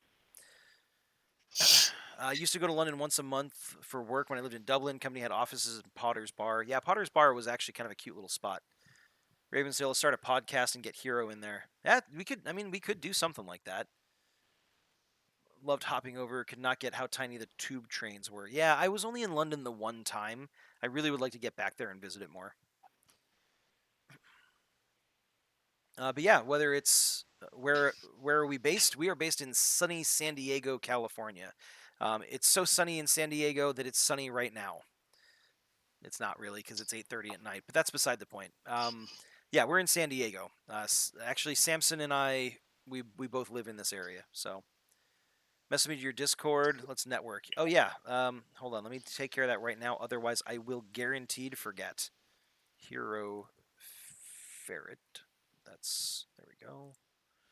And then what is my Discord name? What is my Discord name? How do I know what my Discord name is? I could tell you. Maybe. There you go. Like I can't see the code that's at the bottom that is attached to my name. Is that important? I don't know. Again, not familiar with Discord. Yeah, it's important. If you don't have that, you can't find them. I'll message you once the stream is over, because apparently it won't share that information while streamer mode is enabled, which I kind of understand. But, I'll get it to you. Don't forget. Or don't let me forget. Right at the bottom. Yeah, see, that's what I thought too, but I think it's not sharing that number because we're on streamer mode, I think is exactly how it's set up, so that you don't get people on stream suddenly sending you random Discord messages that you don't want. Unsolicited Discord pics. Yeah. Anyways, oh yeah, you can send me yours. If you whisper it to me in Twitch, that'll be great because I'm not showing that screen on stream. Screen on stream. Anyways, I'm not showing that, so it'll be protected. Panic Roll, I would send you unsolicited Discord pics. I know you would. That's why I'm not sharing that information. Hashtag TwitchCon. Heck yeah, we Actually, I was just talking with Varied Machine the other day. Apparently, TwitchCon is hosted in San Diego this year in September. So I'm thinking of hitting it up Ooh. so that we can learn a little bit more on how to properly, grow our Twitch stream or our Twitch following and whatnot. Best practices, stuff like that. So Samson will have to talk because I know Sarah and I are interested. It'd be great if you could join us. I'm there. I'm still there.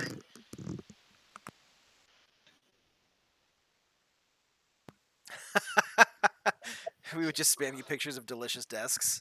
Nice. More like unsolicited Discord pictures, huh? Huh? See, you Discord, guys got him get it? started. You got him started. Yep.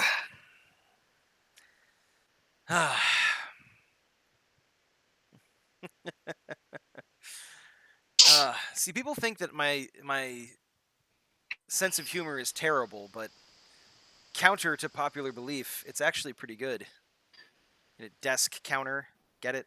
That's Yeah, I got you. okay. You are the pun champion. We should table these jokes for now. Oh, no. Every unsub, unfollow, demonetized. It's like that doesn't even go against the Twitch user guidelines, and somehow they demonetized me. I don't understand. Actually, speaking of demonetizing and stuff like that, I was talking with Varied Machine about this, but apparently there was at E3. There's this streamer called Doctor Disrespect, and he does a lot of like video game streams. He's pretty widely followed. Apparently, he went into a public bathroom while he was streaming live. It happened like I think more than once, if I remember correctly. And he actually got himself banned on Twitch and his E3 badge revoked. They basically kicked him out. And let me guess. Why? Go say again. Understand why it happened. Well, no, he's like joking around about it. Like, oh yeah, I'm gonna make emojis to kind of celebrate the fact that I got banned for it. And once I get back on Twitch, all my subscribers can use them and all this crap. So like he knows, he just doesn't give a shit because he's a jackass. So Dr. Disrespect, no, it's not hilarious, Panic Roll. I'm sorry. Like you can't walk into a public space like that where people are, exposed, for lack of a better term, and put that up on the internet. Like they didn't consent to that. They didn't have any say in it. That's not awesome. I don't think it's not a practical joke. It's not funny. It's straight up just fucking uncool. It doesn't matter if he wasn't filming people. The fact of the matter is, his camera, when he walks in, you can see people in the background, and they're all turning and looking at his camera while they're standing at urinals. So even though he didn't go in there explicitly to film those other people, that's still what happened. So, yeah, that's my take on that. That's the crazy thing is he's probably actually going to benefit from this. Yeah, sadly, he probably will. It'll probably be one of those things where people are like, oh, did you hear about this guy who did this thing? Oh, let's check out his stream. So, I don't know if he's still banned. Personally, I hope he is, and I hope Twitch doesn't revoke it. Like, he brings enough money to the platform, they probably will. But it'd be nice to see them stick to their guns and just be like, you know what, dude, fuck you. So, that's my take. Awesome Hero Ferret, I saw it. Thank you for sending that over. I will hit you up on Discord when we're done here. A 30-day ban? That's nothing. That's infuriating to me. Like, no. Nope. He didn't expose anything. Nope. You don't get a pass for something like that. Especially again because he did it more than once. He knew what he was doing was wrong. So, any publicity is good publicity. Yeah, I mean that's the mantra, right? I don't agree with it, but that's the common wisdom. So, plus he's already a huge streamer. It's not like he needs to attract more followers. But I guess if he's okay with courting the dude bro frat jocks out there, then have fun with it. So, comic wise, I think we were doing some like little tweaking and rewrites the last time we were on stream. I don't remember how far we got. I want to say we got to like page 6. Yep, page 7 we did. Yep. Or sorry, that's not page 7, that's page 5. Page 6. Okay, I think this is kind of where we left off. And this is definitely a page or a scene that I might require some rewriting in order to make it kind of flow better. So I think we're going to take the opportunity to do that. Hero Ferret says they protect moneymakers and punish the small guys. That's how Twitch has always worked. A lot of people break guidelines, especially the body painting streams that go on, but it brings in bucks. Yeah, I can agree with that. Raven eats desks. Damn it. Who who created the fake account? That's so awesome. Raven eats desks. Panic roll. I'm willing to bet that was you. That's hilarious. Well, now I'm gonna need to convince people to like cheer or something so that notification gets bumped down the list. Anyways, for now we're just gonna let it go. There's nothing I can do about it for the moment. So let's see. Arthur uses his powers to break into a building owned by Legacy Incorporated. On his way out, he gets stopped by the Mentor. That is a character from our board game that has not yet seen the light of day, but will soon. They don't fight, they talk. She provides him with his costume. Okay. So, panel 1, he's landing on the roof of a building, lifts the skylight, jumps down into the building.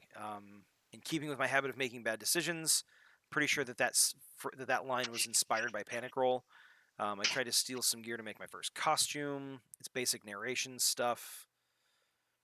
Turns out the company was owned by a high-flying adventurer from a previous era. Taking an interest in me and my abilities and was watching me closely. I don't know if I like this.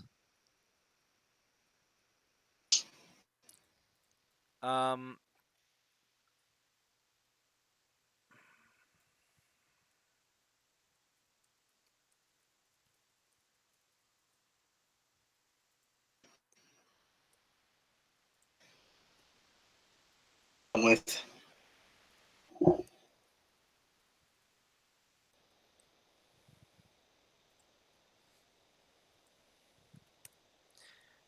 Turns out the company was owned by a lady that used to be a costume hero way back in the 60s. I think that sounds a little bit more like him, considering the fact that we've changed his age. The other way of speaking, like the other way of narrating, sounded older, so I don't think it really fit anymore.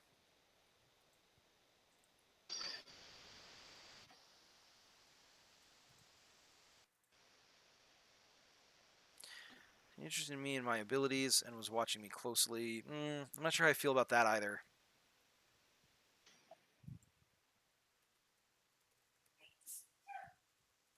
Bless you. Take an interest in me and my ability. I'm going to say take an interest in my abilities. I'm going to take out the me and. She'd taken an interest in my abilities and was keeping tabs on me. Alright. Once I learned to trust her, she set me up with my costume and my armbands. We've been friends ever since. Bless you again. I thought getting my costume would clear things up, but I felt lost all over again.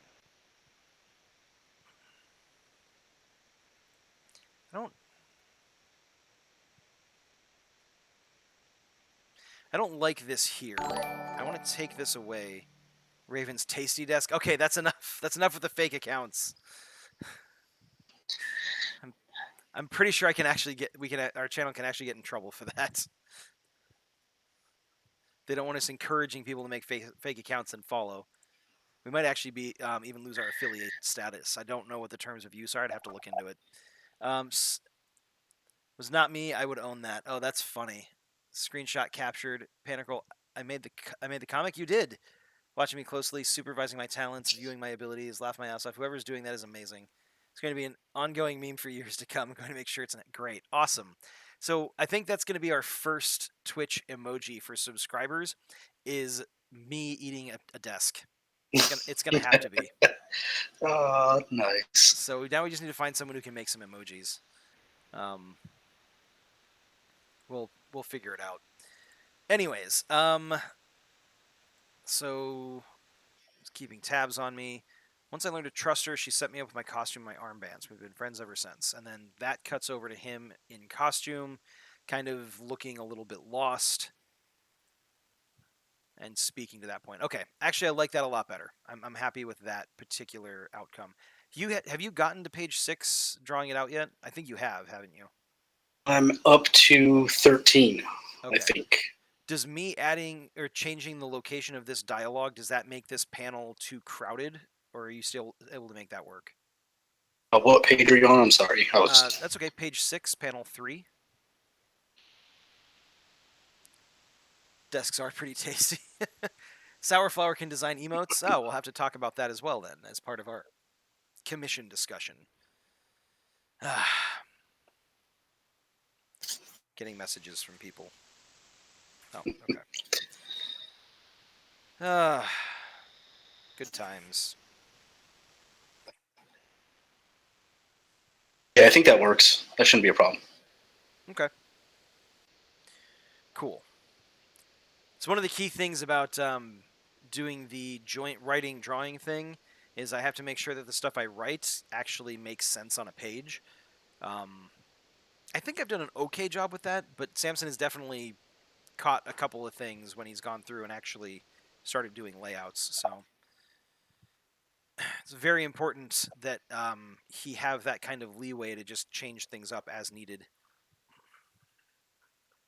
That's like an error in writing, or just me not being able to figure out how to do it visually. We'll split it down the middle. Let's just say it's both of us. Sure, there we go. We own all the credit and we take all the blame. We split it 50-50 down the middle. I think this page 7 is pretty good. There's minimal dialogue. So I'm happy with what we've got there. Okay, I think we're good here. My cats have decided to freak out. Resolve that comment. There we go. I made the mistake of thinking, oh, what would be the harm in letting the cats out into the backyard one at a time, supervised for like a couple minutes, 2 months ago, and they have not forgotten it. Anytime we go anywhere, my wife just gave me the death look. Anytime one of us goes near the back door, they just go ballistic. I got you, Sid, marketing for me. Yeah, seriously, you gotta pay him a kickback for promoting you. Are there any comics that are written and drawn by one person? Actually, yeah, I think a lot of comics these days, a lot of independent comic book artists, they're primarily done by just a one-person team.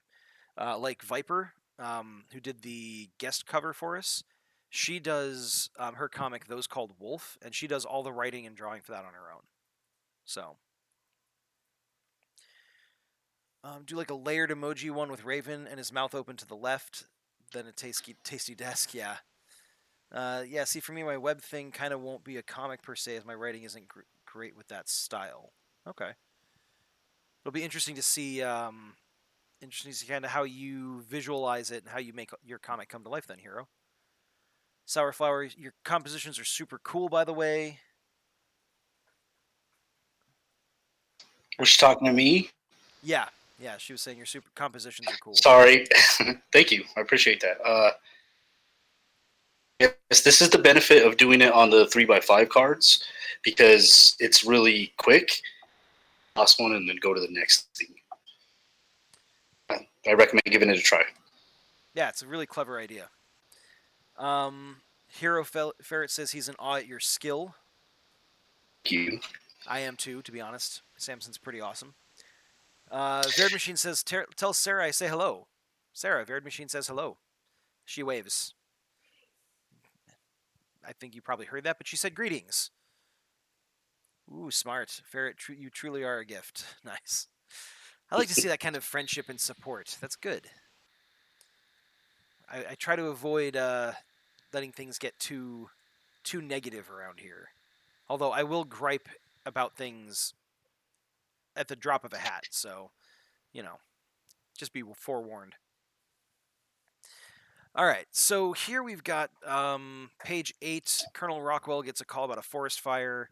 So she's basically barreling towards the door. She's got her cell phone in one hand, flight bag in the other, wearing a flight suit, and she's basically rattling off instructions as she runs out the door. Her cell phone rings, and she basically is like, "All right, I gotta go." And she's on her way to a forest fire to help evac trapped campers. Panel 2 basically is going to look like a TV set, like an old school TV set, kind of embedded in the middle of the page with a news crawl on it and like a newscaster. So it's even led several of its search and rescue crews to the effort. Authorities say the outlook is grim. Okay, yeah, I think that one works too. So page 8 is good. Page 9, there is no dialogue, so I don't have to rewrite that. So moving on. Let's see. Your skill in writing in a comic format. Oh, well, thank you, Hero. I appreciate it. I don't know if it's anything to be in awe of, but I appreciate the compliment at the very least. What I did is I stole the basic formatting for screenplay writing. I've got a couple friends who do either playwriting or screenplay writing, or they've been involved in the television industry. So when I started kind of trying to figure out how I was going to write my comic out, I kind of just stole that because I'd seen examples of the stuff they were working on, and it worked out reasonably well. So, at the very least, I haven't completely confused Samson yet, so I'll take that as a win. Can't do it. I've tried. Yeah, I mean, it's definitely something that takes a lot of practice. I've been writing informally as a hobby since I was 8 years old. And so I've tried it in a lot of different formats. I've tried writing comic book scripts out in different formats, and they don't really work very well. They didn't for me, at least. This was one that I kind of was just like, you know what? I'm going to try this out, and it seems like it's working for us. So, can we trade out frozen dinners for lean cuisine? What happened? What frozen dinners? Where did that come from? I'm so confused. Did I miss something?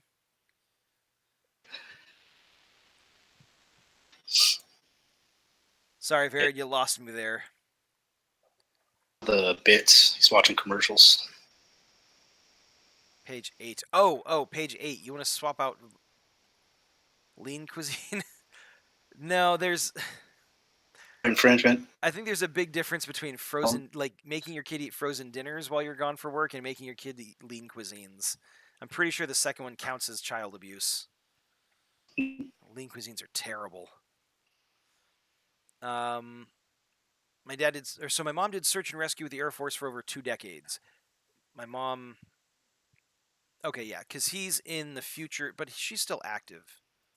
My mom's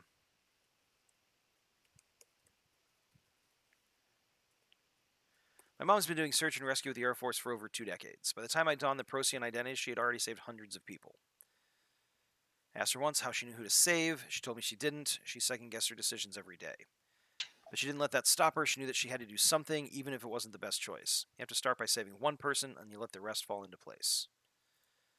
Okay, I'm happy with that. I think I've actually gone over this part before because I wasn't entirely happy with it the first time around, but I'm good with it. I think it's solid enough. Or frozen desks? No. Moving on.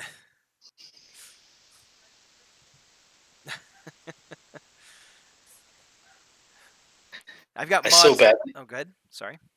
so badly want to sneak into your work and leave it on your desk for you now. Like, I don't know what it would be, but like, oh, it'd be so great. Later. You do a diagram on the desk, kind of like they do for like cuts of meat at a butcher. There you go. Frozen. My web series thing will be a pseudo comic crossed with a book. A few chapters and key things drawn out like a splash page. Really, just in the theory phases at the moment. Okay, yeah, I've seen formats like that. It's if you'll forgive the rather derivative term I'm going to use here. I don't think this is exactly what you mean, but sort of like a picture book where you are reading along and then you get some illustrations to kind of go with it. I'm assuming is that what you mean? There's a artist by the name of Gerald Brom. I don't know if you're familiar with him, but he does books that way. He'll like kind of write a novel, but do paintings with it, like to accompany it. It's amazing. Okay. Great. So that's a really good idea. Yeah, I mean, I think it's one of the great things about the geek industry right now is that there's room for those kinds of kind of alternate or alternative methods of doing stuff. It doesn't always have to be a comic book with panels or a novel. It can be an amalgamation of the two that you kind of make your own thing. So I think that's awesome. Sneak in and put a desk on the sign, please don't eat me. Nice. Varied machine or a raven pecking at the desk. You know what, Panic Roll? I would ask my moderator to ban you, but you're one of my moderators, so I don't think that works. Gerald Brom is insanely good. Okay, so you know who he is. I actually haven't seen any of his work, but I'll check it out. Have you ever seen anything from Dark Sun from D&D? Oh, Yeah. dude, Dark Sun is one of my favorite D&D settings. It's so good. It's tough to get a really good campaign going because I feel like the tone for Dark Sun is kind of dark and heavy, and maintaining that for any length of time can be a little bit daunting for players. But Yeah. if you get the right group together, Dark Sun is fantastic. Dude, I want to run a Dark Sun game now. Damn it. Play one of those. I haven't played Dark Sun since it first came out. Yeah, they reprinted the Dark Sun setting in 4th edition. And actually I really liked it. I thought it was pretty good. Even though a lot of people said 4th edition was terrible, I thought it was perfectly fine. And stuff, or is it just a direct port? They updated it for the new edition, so they updated the some of the lore and the setting details and stuff like that, while also updating the rules.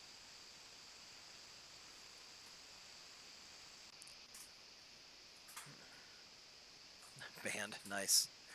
All right, so I just realized we just hit the 2-hour mark, so it's getting kind of late for us. I think we're gonna call it here. Samson, can you zoom out real quick so we can get a look at the overall progress? Not if you're in the middle of something, of course. If you're right in the middle of adding some details, please keep doing that. I meant zoom out. Sorry, did I say zoom in? My bad. Nice. That looks great. The little bit of the mess here, I'll hide the original. So that's as far as I got with the inks. Okay, nice. A little weird because there's no background on it. It's just on transparent, but hold on a second. This. Let's see here. Panic Girl says no. Is that in reference to us signing off for the night? Apex with Mason after? Ooh, that's a tempting. That's tempting. I'll have to talk with the wife because I think she might be in the middle of watching something. See, this is why we're getting a separate setup. We're actually getting another PlayStation 4 so I can play Apex and stream while Sarah's watching things. So, yeah. It's just a matter of getting it all set up. That rabbit is rad. Yeah, that rabbit is giving serious like that rabbit's ready for business. He's gonna mess someone up. Doing the giveaway tonight. You know what? We will actually do the giveaway next stream. We got to compile the list of entries and everything like that. So we'll make sure that we do that, and then we will do the drawing next week on Monday. Are we going? Yeah, I think it's time for us to go. I actually haven't had dinner yet, and it's kind of late already, so I we'll haven't see eaten how yet that goes. either. Oh yeah, see, bad. Those are bad habits. I always tell the streamers that I'm watching, oh, you need to go eat. You need to focus on yourself before the stream, and here I am doing the exact same thing. One of my cats has the crazies, so every time my wife tries to walk back and forth, he like comes zooming in front of her and then goes like bouncing off all the furniture and whatnot. It's kind of adorable, but I'm worried he's gonna trip her and kill them both one of these days.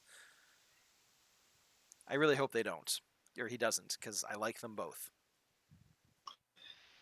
So, anyways, Trying to um, decide if the artwork giveaway could be a drawing of be a drawing of who? desk, maybe. A drawing of me eating a desk, Maybe. Or maybe Ravi. or Ravi. Yeah, you could do Ravi like pecking away at a desk, like pecking holes in it. I'd be okay with that. We'll see. We'll see. All right. Quick though, before we get off, Yeah, do your mic cut out there. Say it hear one more time. the so like Sour Flower and Hero Ferret, and I'm not sure who else is an artist. Do stream times and stuff so I can check some of their stuff out, or Yeah. So what I can do is I can hold on a second. text it over to me, kind of, or I am going to basically just put the links to their Twitch channels in the Discord chat so that you can get to them later. awesome. And then who was the other artist? Oh, it was Shadowland Art. So I'll grab his link as well because he was earlier on in the stream. I don't even know if he's still here. I think he tends to lurk, so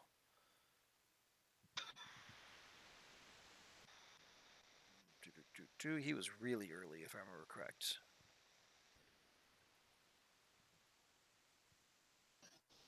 Oh, it doesn't go back that far. Oh, sad. That's fine. Let me just search for him real quick.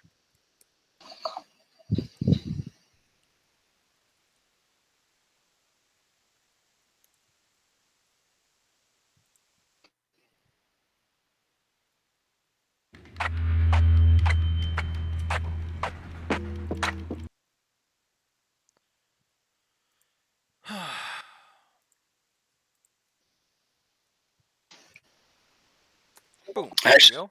Oh, okay. I wrote it down, so if you can't find it, it's not a big deal. I should be able to find him off his name. Nope, I put them all in the Discord chat. So, and Sweet. that Discord chat will stay open pretty much forever. So you can always refer back to it at a later time. So yeah, Thank you. no problem. Thanks for streaming. It's been fun. Now I'm tempted to stream again. Well, if you do, make sure you get at least a little bit of sleep at some point because it's kind of necessary for the human body. But thank you both very much for tuning in and checking out the stream. I hope you enjoyed the fair amount of banter tonight, which is always great. Sourflower, your art is sick. Yeah, I agree. Actually, the piece she was working on today was like an elven woman, like playing on a harp, and she had this sash that was kind of blowing in the wind, and the color work she did was great. So I was a big fan. And then Hero Ferret, I only saw a little bit of kind of what he was working on, but he was working on a couple different character designs that I thought were very intriguing. So I'm interested to see how they play into his comic. Stream with you, Fair, but Sugar is supposed to be getting home for 12 hours tonight. Thank you for the ASMR. I think that's probably aimed at Sarah for the ASMR, maybe. Either that or me with my mouth breathing. Oh, maybe, yeah. Dev had another returning viewer. Awesome. Thank you very much. We appreciate that. And yeah, cool. Samson, anything to share before we take off?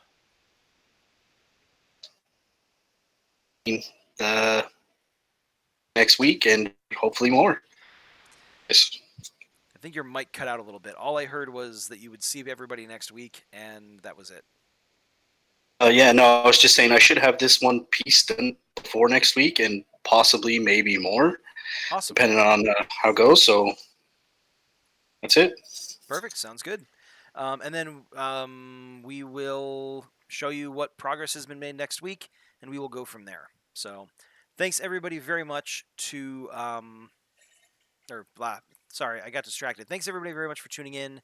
I will be streaming Sekiro again on Wednesday. If you want to come see me die a whole lot to various ninjas and samurai and monsters and things like that, so tune in and listen to me swear just way more than you would expect is appropriate for a video game.